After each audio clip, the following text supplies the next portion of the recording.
నిజామాబాద్ జిల్లా సిరికొండ మండలం గట్కోలు గ్రామంలో సిపిఐ న్యూ డెమోక్రసీ ఆధ్వర్యంలోని 100 ఏళ్ల కమ్యూనిస్టు ఉద్యమ స్ఫూర్తి సభ నిర్వహించారు। ఈ సభలో ముఖ్య అతిథిగా పాల్గొన్న రాష్ట్ర నాయకులు బండారి ఐలయ్య సమాజ సేవ సాధనకై శ్రమ దోపిడీ లేని సమాజం కోసం పోరాటం కొనసాగించాలని పిలుపునిచ్చారు। ఇక భూ సమస్య, కార్మిక హక్కులు, రైతాంగ ఉద్యమాల్లో కమ్యూనిస్టుల పాత్రను ఆయన వివరించారు। ఈ కార్యక్రమంలో జిల్లా డివిజన్ నాయకులు, ప్రజా సంఘాలు ప్రతినిధులతో పాల్గొన్నారు। సమావేశంలో పార్టీని ఏర్పాటు చేశారనేటువంటిది కమ్యూనిస్టు పార్టీ 1925 డిసెంబర్ 25, 26, 27 తేదీలలో పార్టీ ప్రథమ సభ జరిగి 100 సంవత్సరాలు పూర్తవుతున్నటువంటి సందర్భంలో సిపిఐఎంఎల్ న్యూ డెమోక్రసీ కేంద్ర కమిటీ ఇచ్చినటువంటి పిలుపులో భాగంగా ఈరోజు నిజామాబాద్ జిల్లా సిరికొండ మండలం గట్కోల్లో సభ నిర్వహించడం అనేటువంటిది జరుగుతూ ఉంది।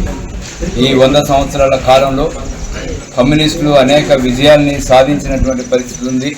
దున్నేవానికే భూమి కావాలని చెప్పేసి జరిగినటువంటి తెలంగాణ సాయుధ రైతాంగ పోరాటంలో 3000 గ్రామాలను విముక్తి చేసి 4000 మంది కామ్రేడ్స్ తమ విలువైనటువంటి ప్రాణాలను అర్పించి 10 లక్షల ఎకరాల భూముల్ని ప్రజలకు పంచిపెట్టినటువంటి చరిత్ర కమ్యూనిస్టులది। అదే సందర్భంలో నక్సల్బరీ పోరాటం, గోదావరిలో ప్రతిఘటన పోరాటంలో అనేక మంది తమ విలువైనటువంటి ప్రాణాలను అర్పించి పేద ప్రజలకు లక్షలాది ఎకరాల భూముల్ని పంచినటువంటి చరిత్ర విప్లవకారులది।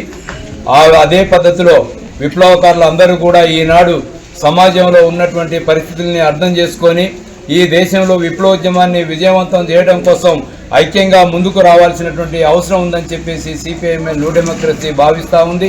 ఈ 100 ఏళ్ల సభ స్ఫూర్తితోటి విప్లవోద్యమాన్ని ముందుకు తీసుకుపోయేటువంటి ఒక కర్తవ్యాన్ని చేపట్టి అమరవీరులు అందించినటువంటి జెండాని ముందుకు తీసుకుపోయేటువంటి